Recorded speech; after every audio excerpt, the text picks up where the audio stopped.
අයිබෝන්. ඔයාලා ගොඩක් කට්ටිය දැකලා ඇති මෙන්න මේ වගේ අභ්‍යවකාශ යාන ඇතුලේ ඉන්න මිනිස්සු එහෙම නැත්නම් ඒවා ඇතුලේ තියෙන වස්තු මෙන්න මේ විදිහට නිදහසේ පාවෙනවා. ඇත්තටම මේක මොකක් නිසාද වෙන්නේ? හරි.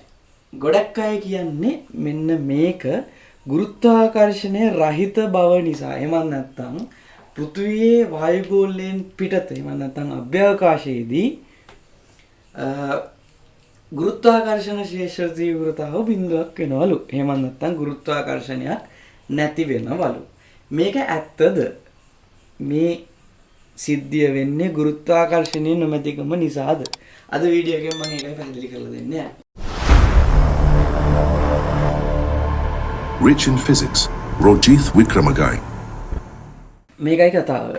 ඇත්තටම අපි ගත්තොත් කිසියම් ස්කන්ධයක් අවට තියෙන වස්තුවක් මත ගුරුත්වාකර්ෂණ බලයක් ඇති වෙනවා. ඔය බලය F සමානයි gmm බෙදීම r වර්ගයේ සූත්‍රයෙන් අපිට ලියන්න පුළුවන්. එතකොට මෙන්න මේකට අනුව මෙන්න මෙයා මත ගුරුත්වාකර්ෂණ ශේෂ්ත්‍රයක් ක්‍රියා කරනවා g කියලා. ඒක මට ලියන්න පුළුවන් gm බෙදීම r වර්ග සූත්‍රය. ඒතර මෙන්න මේ ගුරුත්වාකර්ෂණ ශේෂ්ත්‍රය නිසා මෙතන තියෙන වස්තු ඕනම වස්තුවක් මත මේ දිශාවට බලයක් ඇති වෙන්න ඕනේ. හරි. එහෙනම් මේ අභ්‍යවකාශයේ තියෙන අභ්‍යවකාශ යාන ඇතුලේ ඉන්න මිනිස්සුන්ට පාවෙන්න පුළුවන් වෙන්නේ කොහොමද? ඒ කට්ටිය පාවෙන්නේ ඇයි? ඒක ඇත්තටම වෙන්නේ නිදහසේ වැටීම. එහෙම නැත්නම් අපි කියනවා ෆ්‍රී ෆෝල් කියලා. ඉංග්‍රීසි වලින් කියනවා ෆ්‍රී ෆෝල්. මෙන්න මේ සංසිද්ධිය නිසා ඇති වෙන දෙයක්. මොකද්ද මේ ෆ්‍රී ෆෝල් කියන්නේ? හරි. හිතන්න මෙන්න මේ අභ්‍යවකාශ යානය ඇතුලේ ඉන්නව මිනිස්සු. ඒතර මේ කට්ටිය මෙන්න මේ අභ්‍යවකාශ යානය පෘථුවිය දෙසට ඉතා විශාල වේගයකින් පතිත වෙනවා. එහෙමත් නැත්නම් ඉතා විශාල ප්‍රවේගයකින් මේ පෘථුවි පෘෂ්ඨය දෙසට ඕක ගමන් කරනවා. මොන ඕකෙදි තමයි මේ බර රහිත බව කියන සංසිද්ධිය එහෙම නැත්නම් මේ මිනිස්සු පාවෙන්නේ. හරි. දැන් මෙහෙම නිදහසේ තරණය වෙනකොට කොහොමද මේ කට්ටියගේ බර රහිත බවක් දැනෙන්නේ? ඒක මම මෙන්න මේ විදිහට පැහැදිලි කරලා දෙන්නම්. අපි හිතමු අපි ලිෆ්ට් එකක් ඇතුලේ ඉන්නවා. එහෙම නැත්නම් උත්තෝලකයක් ඇතුලේ අපි ඔහොම හිටගෙන ඉන්නවා. ඒතර මගේ අපි මත මෙන්න මේකෙදී බල දෙකක් ක්‍රියා කරනවා. mg සහ මෙන්න මේ පාද මගින් ඇති වෙන අභිලම්භ ප්‍රතික්‍රියාව.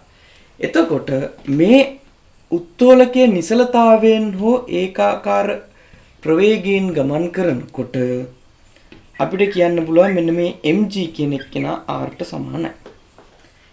ඒ කියන්නේ මේක නිසලතාවයෙන් හෝ ඒකාකාර ප්‍රවේගයෙන් යනකොට r කියන එක්කෙනා mgම තමයි. නමුත් මේක ඉහළට හෝ පහළට ත්වරණය වෙද්දි මේ r ගගේ වෙනස් වෙනවා.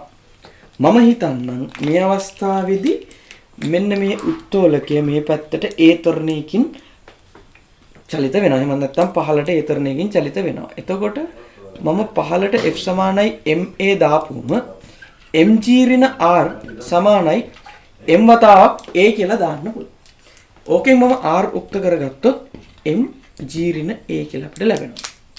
ඒතර මේකට අනුව අපිට ඒ අවස්ථාවේදී r කියන එක්කෙනා එහෙම නැත්නම් යාමකින් ක්‍රියා කරන අභිලම්භ ප්‍රතික්‍රියාව mg ට වඩා අඩු වගේක්. දැන් එක්තරා අවස්ථාවකදී මේ g සමානයි ත්වරණය සමානයි g වෙනවා.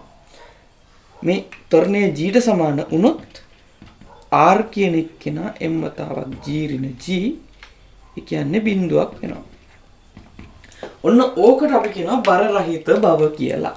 ඒ කියන්නේ මේ උත්තෝලකයේ ගුරුත්වාකර්ෂණ ත්වරණයට එහෙම නැත්නම් ගුරුත්වජ ත්වරණයට සමාන ත්වරණයකින් පහළට එද්දී මෙයාමකින් ක්‍රියා කරන අභිලම්භ ප්‍රතික්‍රියාව ශුන්‍යයක් වෙනවා. ඕකේ තේරුම තමයි මෙයා මෙන්න මෙහෙම පොළොව මත හිටගෙන ඉන්නවා. මෙයා පහළට එනකොට මේ පොළොවත් මෙයාගේ පාදත් අතර තියෙන ස්පර්ශය ගිලිනවා. එතකොට තමයි අභිලම්භ ප්‍රතික්‍රියාව ශුන්‍යයක් වෙන්නේ. ඔන්න ඕකේ ප්‍රතිඵලයක් විදිහට මේ මිනිස්සයා මේක ඇතුලේ පාවීමකට ලක් පාවෙනවා වගේ දැනෙනවා. පාවීමකට ලක් වෙනවා. ස්පර්ශය ගිලිනවා කියන්නේ පාවෙනවා. රයිට්. ඔන්න ඔය සංසිද්ධිය තමයි අර නිදහසේ වැටෙන අභ්‍යවකාශ යානය මත සිටින මිනිස්සුන්ට දැනෙන්නේ. රයිට්. දැන් ඊළඟ ප්‍රශ්නේ. දැන් මේක මම කිව්වා නිදහසේ පහළට වැටෙනවා. තරණයකින් පහළට වැටෙනවා. එතකොට කොහොමද මේක මේ පෘෂ්ඨයේ නොගැටී තියෙන්නේ? අභ්‍යවකාශ යානයක් පෘථිවියේ ගැටෙන්නේ නැහැනේ. ඒතර ওই සිද්ධිය කොහොමද වෙන්නේ? මෙන්න මේ අභ්‍යවකාශ යානය මේ පැත්තට ඉතා විශාල වේගයකින් චලිත වෙනවා. ඒ කියන්නේ මෙයා මෙන්න මේ වගේ කක්ෂයක් වටා ඉතා විශාල වේගයකින් තමයි චලිත වෙන්නේ. මෙහෙම වටේ කැරකි කැරකි තමයි තියෙන්නේ හැම වෙලේම. එතකොට අපි ගලක් මේ විදිහට විසික් කරොත් කුඩා ප්‍රවේගයකින් විසික් කරොත් මෙන්න මේ වගේ ළඟ තැනකින් පතිත වෙනවා බිමට. අපි ඊට වඩා වැඩි වේගයකින් මේක ප්‍රක්ෂේප කරොත් ඊට වඩා යම් දුරක් ගිහිල්ලා පතිත වෙනවා. අපි හිතමු අපි ඊටමත් විශාල අපිට හිතා ගන්නවත් බැරි තරම් විශාල වේගයකින් මේක ප්‍රක්ෂේප කරොත් මොකද වෙන්නේ? මේක චලිත වෙනවා ඊටා විශාල දුරක්. ඔන්න ඔය සංසිද්ධිය තමයි මෙතනදී වෙන්නේ. අපි මෙතන ගුරුත්වය යටතේ මෙහා පහළට වැටෙනකොට මේ පැත්තට තියෙන ඊටා විශාල වේගය නිසා මෙන්න මෙහෙම වැටෙන්න බලනවා. නමුත් මේකේ තියෙන විශාලත්වයේ වැඩිකම නිසා එහෙම නැත්නම් මේ ප්‍රවේගය ඊටා විශාල නිසා මේක මෙන්න මේ වගේ කක්ෂයක සම්පූර්ණයෙන් ගමන් කරලා වෘත්ත චලිතයක් සිද්ධ කරනවා. එතකොට මේක කක්ෂය ඔස්සේ හැම කැරකෙනකොට මේක නිදහසේ පහළට වැටෙමින් තියෙනවා. ඒකේ ප්‍රතිඵලයක් විදිහට අභ්‍යවකාශ යානයේ පතුල මත ඇතිවන අභිලම්භ ප්‍රතික්‍රියාව ශුන්‍යයක් වෙලා මෙයාලා නිදහසේ පාවෙමින් තමයි තියෙන්නේ. ඕක තමයි බර රහිත බව කියලා කියන්නේ. අභ්‍යවකාශ යානයක් ඇතුලේ සිද්ධ වෙන සංසිද්ධිය ඕක. ඒ වගේම මේක අපි A level වලදී ගුරුත්වාකර්ෂණ ශේෂ්ත්‍ර පාඩම යටතේ ඉගෙන ගන්නවා.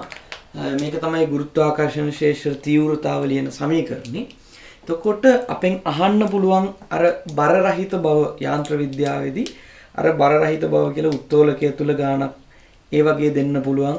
එහෙමත් නැත්නම් මෙන්න මේක සම්බන්ධ කළ ගුරුත්වාකර්ෂණ ශේෂ්ත්‍ර තීව්‍රතාව මොකද වෙන්නේ මේ R කියන එක්කෙනා වැඩි කරද්දි සහ අඩු කරද්දි.